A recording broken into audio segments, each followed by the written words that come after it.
Bila kamu semakin baca, semakin kenal, semakin kamu nak dekat dengan aku. Sebab aku ni hebat. Aku Rabbul Alamin, aku Ar-Rahmanur Rahim, aku Ghafurur Rahim. Jadi siapa yang tak dekat dengan aku, memang dia tak kenal aku. Memang dia tak tahu tanda-tanda kehebatan aku.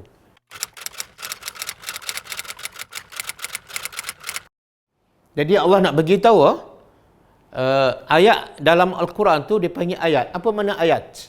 Kalau satu, ayatun. Kalau jamak dia, ayat. Apa makna dia? Tanda-tanda.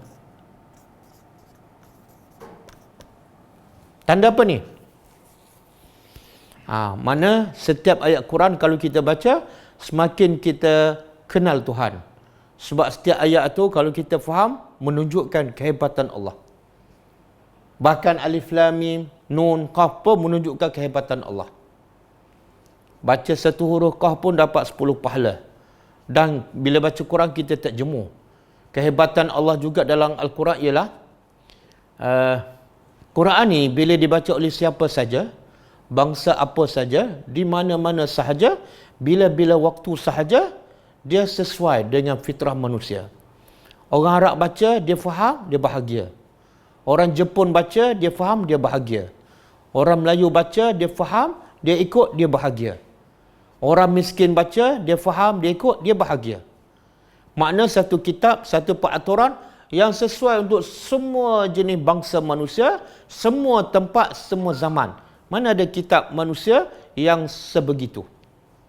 Ada tak satu buku yang ditulis oleh manusia, yang dalam buku tu ada peraturan yang sesuai untuk semua bangsa?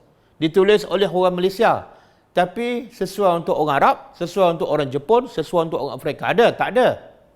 Kadang-kadang ditulis oleh orang Malaysia, orang Malaysia pun tak sesuai dengan undang-undang tu. Sebab apa? Sebab ia ditulis oleh manusia. Tapi Al-Quran bila dibaca, bila difahami, boleh dihayati, sesuai untuk semua. Cina baca, rasa tenang. Jepun baca, rasa tenang. Orang kampung baca, rasa tenang. Sebab dia adalah daripada Allah. Sebab tu Allah kata itulah tanda-tanda kebesaran Allah dalam Al-Quran. Dan Allah sebut bukti ayat Quran tu tanda kebesaran Allah ialah apa dia? Kita bila semakin kenal apa jadi?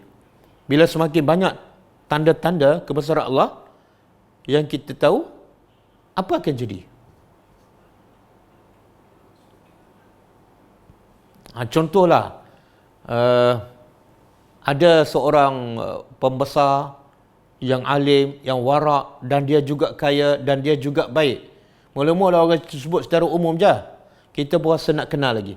Kemudian diberitahu lagi tanda-tanda dia. Kita lagi kenal. Apa jadi setelah kita lagi kenal orang tu? Orang yang kaya, pemimpin, yang alim, yang warak, yang baik, yang dermawan. Bila kita semakin kenal tanda-tanda dia, sifat-sifat dia, apa langkah seterusnya kita dengan dia? Lepas kagum tu apa jadi? Kita nak jumpa dia. Bodohlah aku. Orang yang hebat macam tu, aku tak nak jumpa, tak nak buat baik. Bodohlah. Dan juga, bila kita tak nak jumpa, sebenarnya kita tak kenal dia. Kita tak kenal dia. Maka sebab tu Allah bagi tahu, setiap ayat yang kamu baca, kalau kamu faham, itulah tanda kebesaran aku. Dan bukti tanda kebesaran aku, bila kamu semakin baca, semakin kenal, semakin kamu nak dekat dengan aku. Sebab aku ni hebat. Aku Rabbul Alamin, aku Ar-Rahmanur Rahim, aku Ghafurur Rahim. Jadi siapa yang tak dekat dengan aku, memang dia tak kenal aku. Memang dia tak tahu tanda-tanda kehebatan aku. Dan sebab tu Allah kata dalam surah apa ni? Innamal. Ini kesan orang yang kenal Tuhan. Kesan orang yang semakin kenal tanda-tanda kebesaran Allah. Surah Al-Anfal ayat 2. Innamal. Okey. Tengok ayat ni mungkin biasa kita dengar, tapi setakat mana kita menghayati, setakat mana kita rasa kebesaran Allah. Allah kata innama. Apa makna innama? Beza dengan inna. Kalau inna sesungguhnya. Tapi kalau innama sesungguhnya hanyalah. Maksudnya apa? Hanyalah ini sahaja sifat ni. Kalau tak ada, dia bukan orang ni. Saya kata, hanyalah Muhammad tu seorang pelajar. Makna dia pelajar je. Dia tak akan buat kerja lain. Kalau dia buat kerja lain, bukan Muhammad. Okey? Jadi Allah kata, innamal mu'minun. Sesungguhnya, hanyalah orang beriman. Apa dia? Iza zukirallah. Apabila disebut nama Allah, wajilat qulubuhum. Hatinya gemetar. Maknanya, rasa gerun bila dengar azan ke, bila buat maksiat, orang kata, ittaqillah. Takutlah pada Allah. Terus dia rasa takut dan tinggal terus. Hati dia gemetar. Tapi kalau sebut azan, dengar azan tak rasa apa-apa, buat maksiat orang kata ittaqillah, dia buat tak tahu je, dia tak beriman. Dia tak rasa langsung kebesaran Allah. Satu. Yang kedua, wa iza tuliyat, apabila dibaca ayat-ayat Allah, tanda kebesaran Allah, kita terjemah dia. Bila dibaca tanda-tanda kebesaran Allah kepadanya, apa berlaku? Zadatuhum imana. Imannya meningkat, naik. Kenapa naik? Sebab tanda kebesaran Allah semakin banyak, tanda kebesaran Allah semakin jelas. Macam mana iman tak meningkat? Bila baca, iman tak meningkat, dia tak faham apa-apalah. Dan ayat tu sebenarnya bukan ayat pun. Hanya sebagai lafaz saja. Dia bukan ayat. Ingatlah, ayat ialah tanda kebesaran Allah. Bila tambah satu ayat, tambah satu tanda kebesaran Allah, dan kesannya iman meningkat. Bila tak meningkat, sebenarnya dia macam baca akhbar, macam baca buku-buku novel. Sama je. Bahkan kadang-kadang baca buku novel lebih baik daripada baca Quran. Kenapa? Dia baca novel boleh habis dan faham dan tak tertidur. Baca Quran tak habis, tak faham, tertidur. Makna tak ada langsung tanda kebesaran Allah dalam Al-Quran. Dan di sini juga Allah sebut apa? Bila dibaca. Allah tak kata bila dibaca. Itu pun ada hikmahnya, ada pengajaran. Apa dia? Dia sebenarnya antara kita mendengar bacaan ataupun kita baca, yang mana lebih terkesan? Contohlah sekarang kita boleh kata semua jadi imam walaupun tak layak, kan? Semua jadi imam. Dulu imam 2-3 orang je, satu taman. Sekarang satu taman semua jadi imam. Setiap rumah jadi imam, kan? Solat tarawih kat rumah. Tak tahu jadi macam mana. Kalau ada CCTV boleh tengoklah. Apa jadi dalam rumah tu? Bapaknya baca macam mana, rokoknya macam mana. Lepas tu solat 2-3 rakaat ke 3 rakaat kita tak tahu. Lepas tu baca surah Baqarah ke 3 kul setiap malam. Jadi beza, sebelum ni kita solat di masjid, kita dengar. Sekarang kita jadi imam di rumah, kita baca. Beza tak? Dengan kita dengar, dengan kita baca. Kadang-kadang ayat sama, surah sama.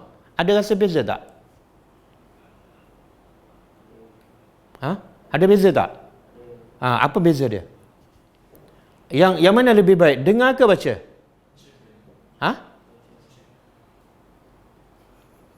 Dengar ke baca ni? Oh, yang baca tu lebih terkesan. Tak, dia terkesan ni bila kita menghayati maksud dia. Kalau selagi tak menghayati maksud dia, tak terkesan. Kalau terkesan juga dalam keadaan tak faham, itu kena COVID-19. Dia sebenarnya yang lebih terkesan kita dengar daripada kita baca. Kenapa?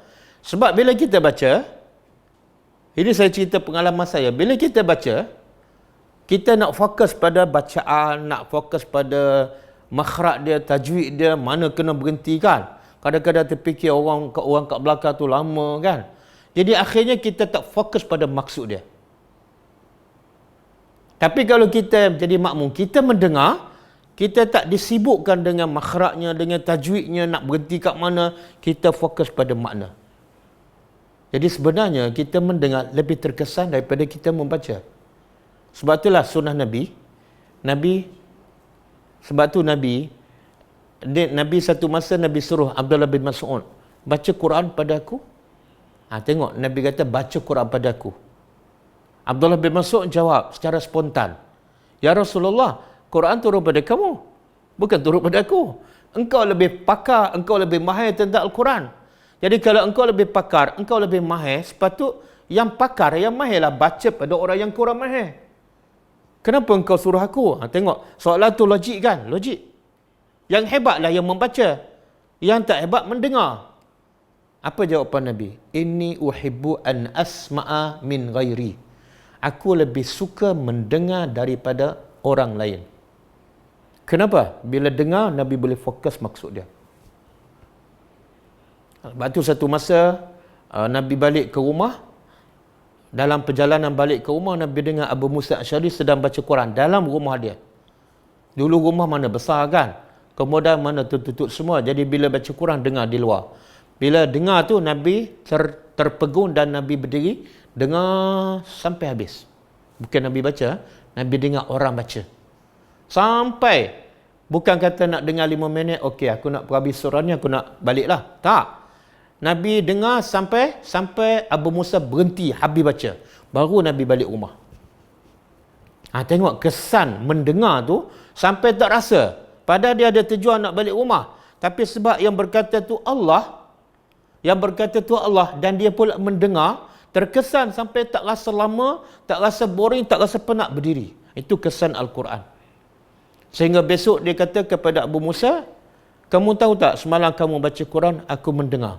Abu Musa kata, aku tak tahu. Kalau aku tahu, kamu dengar, kau akan baca lagi. Sebab apa? Ialah aku baca dan yang mendengar orang yang hebat macam kamu.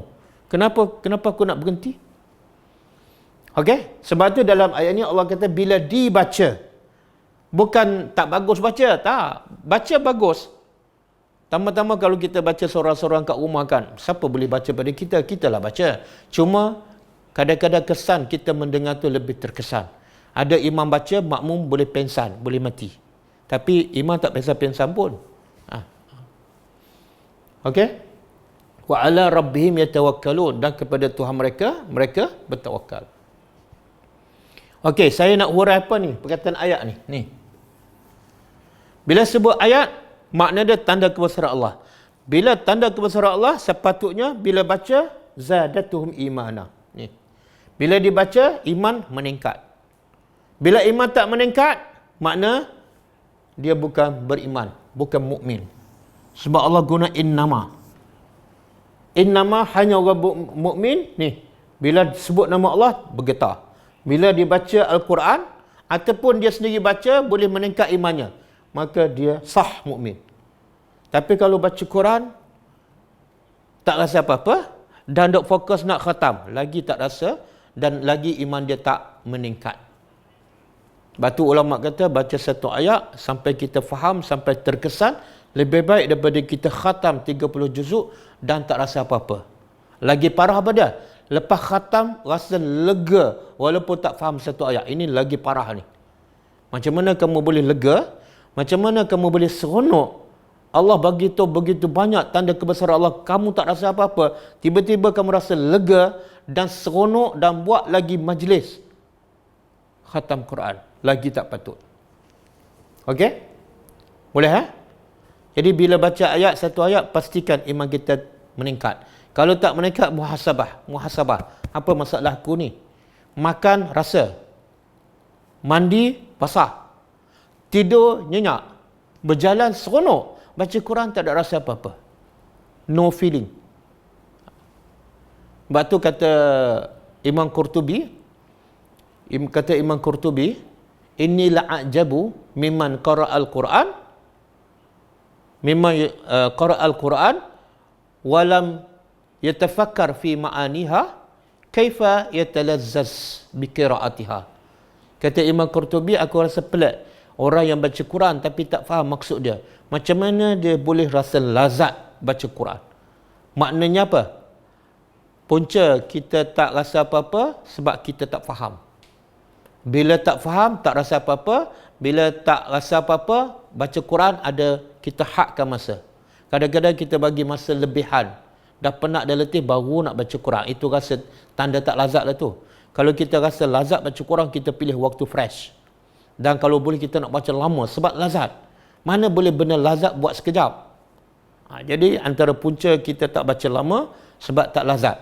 Sebab apa tak lazat? Sebab tak faham dan tak tadabbur. Okey?